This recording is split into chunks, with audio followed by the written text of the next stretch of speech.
One of the many reasons that the Chelsea Hotel is so legendary is the amount of famous and infamous residents that have called the Chelsea home. Many of these guests would create works of art, poetry, and even films while residing there. Others spent their time at the Chelsea getting up to more nefarious activities. It's all part of what makes the Chelsea Hotel so fascinating. You just never know who your neighbor at the Chelsea might be. Enter Club Kid and Party Monster Michael Alig. Michael Alig was king of the club kids, living a life of indulgence and excess in New York City during the late 1980s and throughout the 1990s, rocketing to international prominence for his over-the-top parties and antics. Alig and his club kids appeared on many of the morning and afternoon talk shows like Geraldo, Donahue, and Joan Rivers. The outrageous antics and over-the-top looks made the club kids a match made in heaven for daytime talk shows of the day. Alig would be launched from fame to infamy after the 1996 unaliving of one of his lieutenants, Andre Angel Melendez. Both Alig and Robert Freeze Riggs would be charged and convicted for the unaliving of Melendez. Son of writer-director Paul Auster, Daniel Auster was charged for the robbery of Angel Melendez after the fact for the amount of $3,000. But there was a time after the unaliving, but before his arrest, where Alig, on borrowed time, plotted a nervy comeback with a new inner circle, and it would all take place at the legendary Chelsea Hotel in 1998 during the literal fall of Clubland.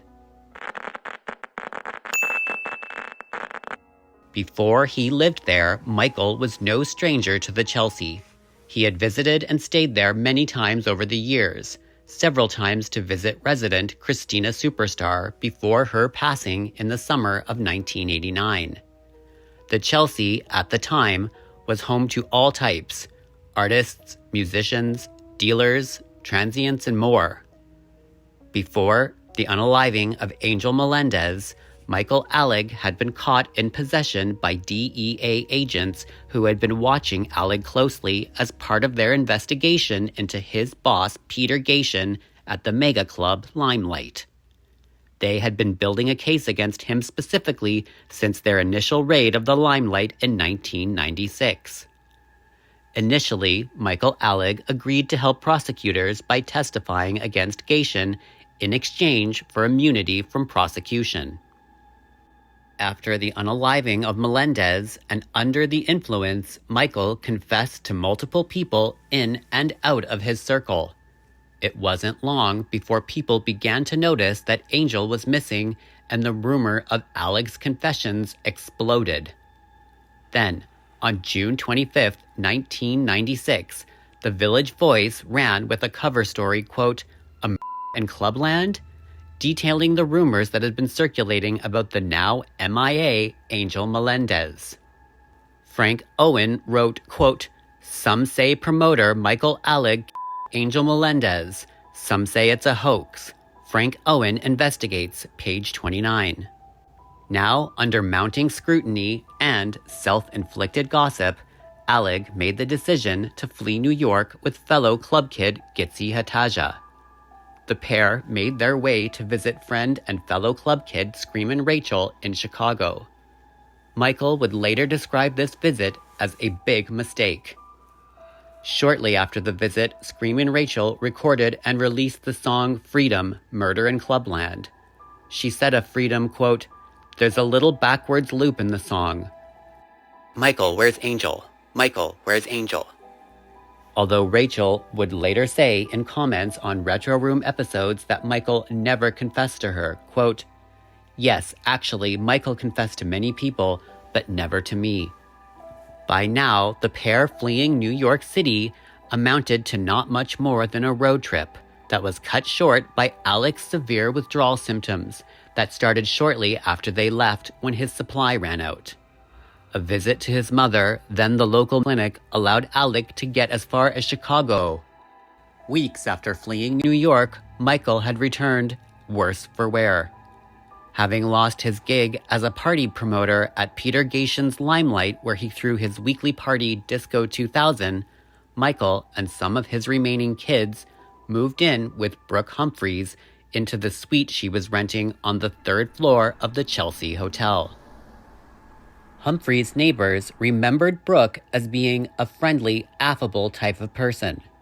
Her apartment, according to neighbors that she was subletting, had recently become a sort of flophouse for club kids, with over-the-top gay men in outrageous outfits would be seen at night by neighbors parading through the halls, but they would spend all day sleeping and out of sight. Brooke Humphreys told the Party Monster shockumentary, quote, "No money, not a dime to his name. So then we start looking around, and the press is just out of control at this point. Him showing up in New York is like front page news on every newspaper in this f***ing city." And Michael Alig fit right in to the Chelsea and to the apartment itself.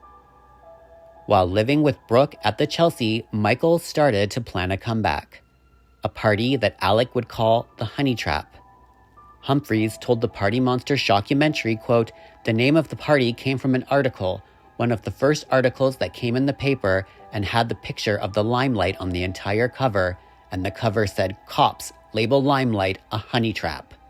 Then once we started Honey Trap, it's almost like he got rejuvenated and had a purpose, and had a goal, and he was really quite amazing. He was home every night, you know, and always working on the party, like a Trojan. I mean, just a Trojan." They released the promo jars of honey with custom labels advertising the party.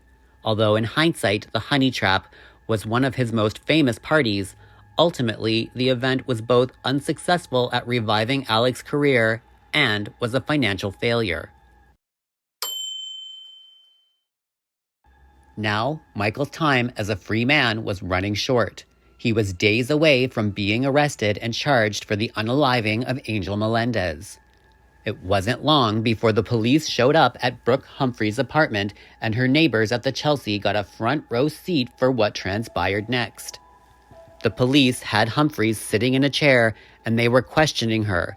"Where is Michael Alig?" Her apartment door was left open during the search and subsequent questioning, but Michael was not there, and Humphreys was left to deal with the police solo and in front of a group of curious onlookers. But Michael Alig, having sensed that the jig was up, fled the Chelsea and New York City and was rotating his nights between a few different places for the last several weeks, including a motel room he was staying at with then-boyfriend Brian McCauley. This is where the police finally apprehended him. Although McCauley told the Party Monster shockumentary, quote, "Brooke kinda didn't want him living there anymore because he was too much of an expense, you know. She took care of him for a really long time, and she kinda got tired of it. I'm never tired of taking care of Michael, so I told him to move in with me." After the police searched her apartment, Humphreys was allegedly evicted from the Chelsea by Stanley Bard, according to the book Legends of the Chelsea Hotel. Allegedly, after being found in possession, she struck a deal to testify for the prosecution in their case against her and Alig's former boss, Limelight owner Peter Gation, for racketeering. But according to Frank Owen, writing for the Washington Post, quote, "Humphreys did indeed make a strong impression during the course of the trial, but not in the way Adelman predicted. 2 days before she was due to take the stand, Humphreys was charged with making false statement to federal officials. She had told them that she had not resumed selling in violation of her cooperation agreement with prosecutors. Humphreys had previously pleaded guilty to charges and, in exchange for leniency, was helping the government against Gation.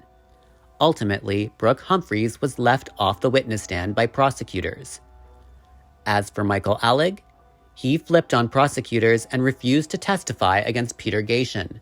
This was a crushing blow to the prosecution, who was intending to make Alig a star witness. They had built much of their case on information provided by Alig. Although Michael's recent charge was a nail in the coffin of his credibility as a witness anyway. He was sentenced 10 to 20 years for unaliving Angel Melendez in 1998. While in prison, he reportedly said of his confessions to everyone about unaliving Angel, quote, I know why I blabbed. I must have wanted to stop me. I was spinning out of control. It's like the old saying, what do you have to do to get attention around here? Somebody? Michael Alig was released on parole in 2014 after serving 16 years in prison. He dabbled in different ventures like painting, with which he had some success, and writing, but ultimately he ended up back into the nightlife scene at the club Rage. He had some success relaunching himself and the club kid scene, but this also lost him the support of many of his friends and supporters who felt they could no longer stand by while he walked down the same path again. This scenario would repeat itself when word began to circulate that he was using again. But Michael Alig's most notable post-prison venture was the web series The Pew that co-hosted with fellow former club kid Ernie Glam. The show began mere days after Alig's parole in 2014 and ran all the way up to his passing 6 years later. Its warts and all approach to talk TV was very on brand for Alig, who often leaned into his notoriety on camera. Former club kids James St. James, Kioki, Olympia, and photographer John Simone all made appearances on The Pew. Over the years, old demons re-emerged and Michael began to succumb to his addiction and was visibly beginning to deteriorate when Ernie Glam announced he was leaving the show shortly before Alig's passing in 2020. Michael Alig passed on Christmas Day 2020, 6 years after being paroled from prison.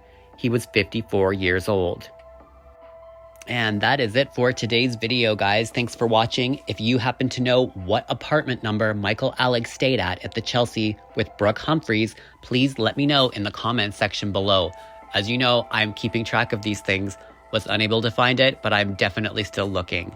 Anyway, thanks again for watching. Don't forget to like, subscribe, and leave a comment if you've got anything to say, and I will see you guys again for my next upload.